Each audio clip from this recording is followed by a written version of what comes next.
140 கோடி மக்கள் தொகை கொண்ட இந்த இந்தியால ஒரே ஒரு கேம் மட்டும் டாமினன்ட்டா இருக்கு. And that's out. Yes, it's all over this time. Lost his nerve in the end. In style. A magnificent strike into the crowd. India lift the World Cup after 28 years. It's India who win the T20 World Cup after 17 years. The trot is over. கிட்டத்தட்ட 48% அதாவது 67.8 கோடி மக்கள் cricket நாலேஜோட இந்தியாவில் இருக்காங்க. இது மற்ற நாடை compare பண்ணும்போது ரொம்பவே அதிகம். 2024 மட்டும் பிசிசியோட ரெவென்யூ 9,741 கோடி. இது போன வருஷத்தோட 3,000 கோடி அதிகம். ஒலிம்பிக் மெடல்ஸ் கம்பேர் பண்ணும்போது இந்தியா வெறும் 41 மெடல் தான் இது வரைக்கும் நடந்த ஒலிம்பிக்ஸ்லேயே வாங்கியிருக்காங்க. ஆனால் ஏன் கிரிக்கெட் மட்டும் இந்த அளவுக்கு டாமினண்ட்டாக இருக்குது? இதனால் மற்ற ஸ்போர்ட்ஸ் எப்படி இம்பாக்ட் ஆகுது அதை இந்த வீடியோவில் பார்த்துடலாம். இந்த வீடியோ நீங்கள் பார்த்துட்டு இருக்கீங்கன்னா சப்ஸ்கிரைப் பண்ணிட்டு பாருங்கள். அப்போ தான் எனக்கு இது மாதிரி புது வீடியோ போடுறதுக்கான மோட்டிவேஷன் கிடைக்கும். So let's get into content now. Cricket இந்தியாவில் 1700 காலகட்டத்தில் பிரிட்டிஷ்காரங்க இன்ட்ரடியூஸ் பண்ணாங்க. அதுக்கப்புறமா 1721 நம்ம உள்ளூர் கிரிக்கெட் குஜராத்தில் ஆடினோம். அதுக்கப்புறம் காலகட்டத்தில் பார்சிஸ் அவங்க ஒரு கிரிக்கெட் கிளப் உருவாக்குனாங்க. 1848 மும்பையில் ஓரியண்டல் கிரிக்கெட் கிளப்னு சொல்லி ஒரு கிரிக்கெட் கிளப் உருவாக்கி அதில் உள்ளூர் மேட்சஸ் எல்லாம் ஆட ஆரம்பித்தாங்க. ஆனால் நம்மளோட அஃபிஷியல் மேட்ச் எப்போ ஆடினு பார்த்தீங்கன்னா 1932 இந்தியா டீம் இங்கிலாந்துக்கு ஒரு டெஸ்ட் மேட்ச் டூருக்காக போனாங்க. அண்ட் அதுதான் நம்ம விளையாடின இன்டர்நேஷ்னல் கேம். 1932 இந்தியா இங்கிலாந்துக்கு போய் ஆடிட்டு வந்த பின்னாடி இந்தியாவில் கிரிக்கெட்டுக்கான ஈர்ப்புங்கிறது கொஞ்சமாக அதிகமாச்சு. பட் இது ஒரு லக்ஸரி ஸ்போர்ட்ஸாக இருந்துச்சு. எல்லாராலையும் இந்த கேமை ஆட முடியாமல் இருந்துச்சு. இதை ஈஸி பண்ணுறதுக்கு 1934 ரஞ்சி டிராஃபின்ற ஒரு டோர்னமெண்ட்டை உருவாக்குனாங்க. அண்ட் இது ரஞ்சித் சிங்ஜி அப்படின்ற ஒரு இளவரசர் இங்கிலாந்து டீமோட சேர்ந்து ஆடிட்டு இருந்தார். ஸோ அவர் பேரில் தான் இந்த கிரிக்கெட் டோர்னமெண்ட்டே உருவாச்சு. இப்போ வரைக்கும் ரஞ்சி டிராஃபிங்கிறது ரொம்பவே ஃபேமஸாக இருக்குது. ரஞ்சி டிராஃபியில் நீங்கள் ஸ்கோர் பண்ணிங்கன்னா இந்தியாவில் செலக்ட் ஆகிறதுக்கான சான்சஸ் ரொம்பவே அதிகம். ஸோ அந்த அளவுக்கு ஒரு எலைட் டோர்னமெண்ட்டாக அது இப்போ வரைக்குமே இருக்குது. நம்ம இந்தியாவில் உள்ளூர் மேட்ச்கள் நடத்திட்டு இருந்தாலும் இந்தியாவுக்கு கிரிக்கெட்டோட ஈர்ப்பு அதிகமானது எப்போன்னு பார்த்தீங்கன்னா 1983 இந்தியா வேர்ல்டு கப் வின் பண்ணது தான்.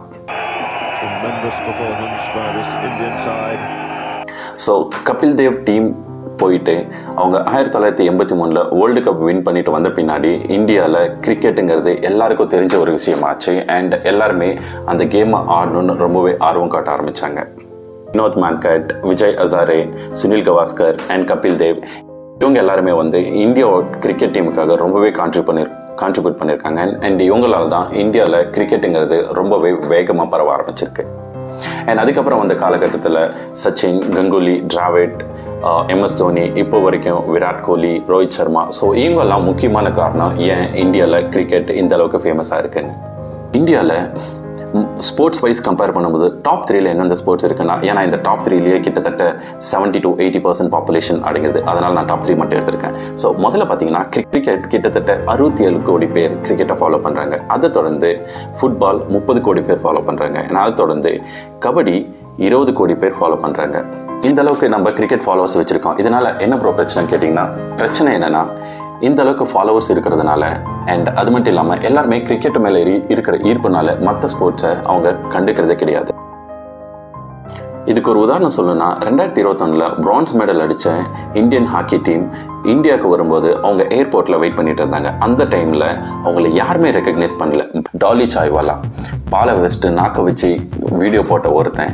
அண்ட் அவனை பார்த்துட்டு இந்தியன்ஸ் எல்லாருமே அவங்க கூட செல்ஃபி எடுத்துகிட்டு அவங்ககிட்ட ஆட்டோகிராஃப் வாங்கியிருக்காங்க. பட் இந்தியன் ஹாக்கி டீமை யாருமே ரெக்கக்னைஸ் கூட பண்ணல. 2012 Indian woman kabaddi team world cup win பண்ணிட்டு இந்தியா வரும்போது அவங்களை ரிசீவ் பண்ணுறதுக்கு ஒரு அஃபிஷியல் கூட போகல. வெயிட் பண்ணிட்டு அவங்களா ஆட்டோ பிடிச்சிட்டு எல்லாரும் வீட்டுக்கு போயிருக்காங்க. அந்த வேர்ல்டு கப்பை வச்சுட்டு ரோட்ல நின்று இருக்காங்க. ஸோ இது ஒரு எவ்வளோ ஒரு கேவலமான விஷயம் பாருங்களேன். பட் இதுவே 2011 இந்தியா வேர்ல்டு கப் வின் பண்ணும்போது நம்ம பெரேட் பண்ணோம். ஒட்டுமொத்த இந்தியாவும் அதை செலிப்ரேட் பண்ணுச்சு.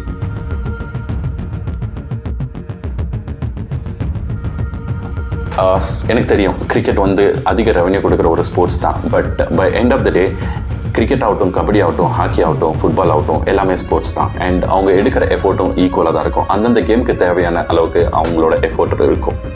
அண்ட் கிரிக்கெட் வேர்ல்டு கப் ஆகட்டும் இல்லை கபடி வேர்ல்டு கப் ஆகட்டும், வேர்ல்டு கப் தான் மெடல் தான். பட் ஏன் நம்ம ஒரு ஸ்போர்ட்ஸை இந்த அளவுக்கு ரெகக்னைஸ் பண்ணுறோம், பட் மற்ற ஸ்போர்ட்ஸை நம்ம இந்த அளவுக்கு ரெகக்னைஸ் பண்ணுறதும் கிடையாது, அந்த அளவுக்கு நம்ம ரெஸ்பெக்ட் கொடுக்கறதும் கிடையாது. இதில் மக்களோட மட்டும் நிற்கிறது இல்லை, அதுதான் ஒரு பெரிய பிரச்சனை. இது கவர்மெண்ட்டுக்கும் இது சேம் தாட்ஸ் தான் இருக்குது, அண்ட் அஃபிஷியல்ஸ்க்கும் இதே தாட்ஸ் தான் இருக்குது. 2 தடவை வேர்ல்டு கப் அடித்த டீமை இந்த அளவுக்கு செலிப்ரேட் பண்ணுறோம். பட் நம்மளோட ஒலிம்பிக் மெடல் கவுண்ட் பார்த்தீங்கன்னா வெறும் 41. பட் இதுவே ஆஸ்திரேலியாவில் கிட்டத்தட்ட 610 ஒலிம்பிக் மெடல்ஸ் வாங்கியிருக்காங்க. அதாவது மற்ற கண்ட்ரிஸ் எல்லாம் எல்லா கேமையும் ஈக்குவலாக பார்க்குறாங்க, எல்லா கேமுக்கு உண்டான மரியாதையும் ஈக்குவலாக கொடுக்குறாங்க. பட் ஏன் இந்தியாவில் மட்டும் இந்த பிரச்சனை இருக்குது? 2 தடவை வேர்ல்டு கப் வின் பண்ணியிருக்காங்க கிரிக்கெட்டில். கபடியில் இது வரைக்கும் நாம் 10 தடவை வேர்ல்டு கப் வின் பண்ணியிருக்கோம். அண்ட் இந்தியன் ஹாக்கி டீம் இது வரைக்கும் 8 தடவை ஒலிம்பிக்கில் கோல்டு மெடல்ஸ் அடிச்சிருக்காங்க. எத்தனை பேருக்கு தெரியும்னு இது எனக்கு தெரியாது. பட் கிரிக்கெட்டோடவே மற்ற ஸ்போர்ட்ஸும் நம்ம ஷைன் ஆகிட்டு தான் இருக்கோம். ஆனால் அது யாருக்குமே தெரியுதில்ல, அது ஒரு மாதிரி ஷேடோலியே போயிடுது. ஏன்னா கிரிக்கெட்டோட மார்க்கெட் ரொம்ப பெருசு. இப்போது இந்தியாவில் இருக்கிற ஸ்போர்ட்ஸோட இன்ஃப்ராஸ்ட்ரக்சர்ஸை பார்த்துடலாம். நம்ம எடுத்துக்கிட்டோன்னா கிரிக்கெட். நான் ஏற்கனவே சொன்ன மாதிரி இன்டர்நேஷ்னல் ஸ்டாண்டர்ட் கிரிக்கெட் ஸ்டேடியம் 50க்கு மேலே இருக்குது. அதுக்கப்புறமா பேட்மிண்டன் பார்த்தீங்கன்னா 10க்கு மேலே இருக்குது. ஃபுட்பால் 0, F1 ட்ராக் நம்மக்கிட்ட 1 இருக்குது. ஜிம்னாஸ்டிக் நம்மக்கிட்ட ஒரு ஸ்டேடியம் இருக்குது. FIG லெவல் 1 அப்ரூவல் கொடுத்துருக்காங்க. 2019 அங்கே தான் நம்ம ஜிம்னாஸ்டிக் ட்ரைனிங்கும் நடந்தது. அது மட்டும் இல்லாமல் அத்லெட்டிக்னு பார்த்தீங்கன்னா நம்மக்கிட்ட 2 ஸ்டேடியம் தான் இருக்குது. இதில் ஒரு பெரிய பிரச்சனைன்னு பார்த்தீங்கன்னா இந்த அத்லெட்டிக் ஸ்டேடியம் ஆகட்டும், ஜிம்னாஸ்டிக் எக்யூப்மெண்ட்ஸ் ஆகட்டும், இதெல்லாம் வந்து இந்தியாவிலே ஒரு சென்டர் இல்லைனா பர்டிகுலர் லொக்கேஷன் ஸ்டேட்டில் மட்டும்தான் இருக்குது. இது ஸ்ப்ரெட் ஆயோ இல்லை சவுத்துக்கும் நார்த்துக்கும் நடுவில் இருக்கிறதோ அந்த மாதிரி ஒரு விஷயம் இல்லவே இல்லை.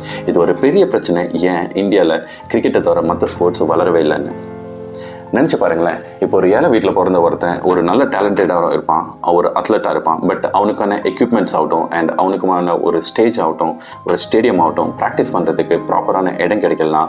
அவங்க எப்படி அதில் சைன் பண்ண முடியும்? நம்ம எல்லாரும் சொல்கிறதுனா ஒலிம்பிக்கில் இந்தியா கோல்டு மெடல்ஸ் வாங்குறது கிடையாது, மெடலுக்கு ரொம்ப கம்மியாக வாங்குவாங்கன்னு. பட் அந்த அளவுக்கு நம்மக்கிட்ட இன்ஃப்ராஸ்ட்ரக்சர் இருக்கானா? இல்லை. கிரிக்கெட் 50 ஸ்டேடியமுக்கு மேலே இருக்குது. கிட்டத்தட்ட ஆல்மோஸ்ட் எல்லா ஸ்டேட்லேயுமே ஒரு கிரிக்கெட் ஸ்டேடியம் இருக்குது. எல்லா ஸ்டேட்லேயுமே ஒரு அத்லெட்டிக் ஸ்டேடியம் இருக்கானா? இல்லை. எல்லா ஸ்டேட்லேயும் ஒரு கோர்ட் இருக்கானா? இல்லை. ஸோ இதுவும் ஒரு பெரிய பிரச்சனை. அடுத்ததாக முக்கியமான காரணம் நம்ம என்னன்னு பார்க்குறோன்னா சேலரிஸ். ஸோ கிரிக்கெட் ஆடுற ஒரு A+ கிரேட் இருக்கிற ஒரு பிளேயருக்கு கிட்டத்தட்ட வருஷத்துக்கு 7 கோடி ரூபாய் BCCI சம்பளமாக கொடுக்குறாங்க. அதுவே ஃபுட்பாலுக்குன்னு பார்த்தீங்கன்னா உங்களுக்கு 50 லட்சம் ரூபாய் வந்து கொடுப்பாங்க. அண்ட் ஹாக்கி மேக்ஸிமம் பார்த்தீங்கன்னா 70 லட்சம், அதாவது அந்த A கிரேட் லெவலில் விளையாடுற பிளேயர்ஸுக்கு மட்டும்தான். இது எனிவேர் பிட்வீன் 40 to 70 lakhs அந்த அளவுக்கு தான் அவங்களுக்கு பே பண்ணப்படுது. அண்ட் அடுத்து பார்த்தீங்கன்னா கபடி டீம் பிளேயர்ஸுக்கு வந்து இந்தியா போய் வின் பண்ணாங்கன்னா கேஷ் ப்ரைஸாக இவ்வளோ அமௌண்ட்டு கொடுப்பாங்க. கிரிக்கெட் விளையாடுற ஒரு பிளேயருக்கு 7 கோடி கொடுக்க ரெடியாக இருக்கிற ஒரு கவர்மெண்ட் மற்ற ஸ்போர்ட்ஸுக்கு ஏன் அந்த அளவுக்கு ஃபண்ட் அலோகேட் பண்ணுறது கிடையாது? ஏன் அவங்களுக்கு ஒரு ஃபிக்ஸ்டு சேலரி கொடுக்கறது கிடையாது? ஸோ இது ஒரு காரணம் ஏன் இங்கே ஸ்போர்ட்ஸ் கிரிக்கெட்டை தவிர மற்றது அதிகமாக வளருது இல்லைன்னு நினச்சி பாருங்களேன். இந்தியா அந்த மாதிரி ஒரு போரஸ்ட் கண்ட்ரியில் நீங்கள் ஒரு கேம் விளையாடணும் இல்லை நீங்கள் ஒரு டேலண்டடாக இருக்கீங்கன்னா உங்களுக்கான ஸ்டேஜ் ரொம்ப பெருசாக இருந்தால் ஈஸியாகும். பட் ரொம்ப நேரவான ஒரு ஸ்பேஸில் போயிட்டு ஒரு 100 பேர் ஒரு இடத்துக்காக சண்டை போடும்போது அதில் ஒருத்தர் தான் செலக்ட் ஆக முடியும். பட் கிரிக்கெட்டுங்கிறது அப்படி கிடையாது.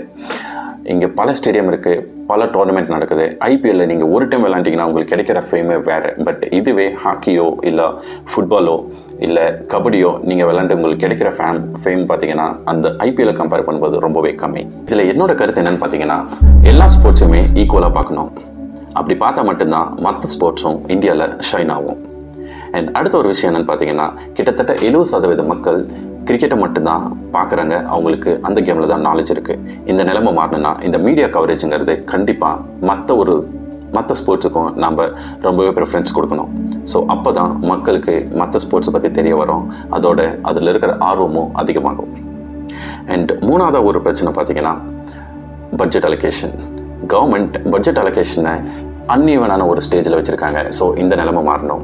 எல்லா ஸ்போர்ட்ஸ்க்கும் அவங்க பட்ஜெட் அலோகேஷனுங்கிறது ஈக்குவலாக கொடுக்கணும். ஸோ அது ஒரு காரணம் ஏன் நம்ம ஸ்போர்ட்ஸ் அதாவது அதர் ஸ்போர்ட்ஸ் இன்னும் ஷைன் ஆகாமல் இருக்குன்ட்டு. அண்ட் அடுத்ததாக ஒரு முக்கியமான காரணம்னு பார்த்தீங்கன்னா இந்தியா ஒரு ஏழ்மையான நாடு. அதாவது இங்கே இருக்கிற பல பேர் அவங்க வறுமை கோட்டு கீழே தான் இருக்காங்க. ஸோ இவங்களுக்கு எல்லாருக்குமே பணம் தேவை.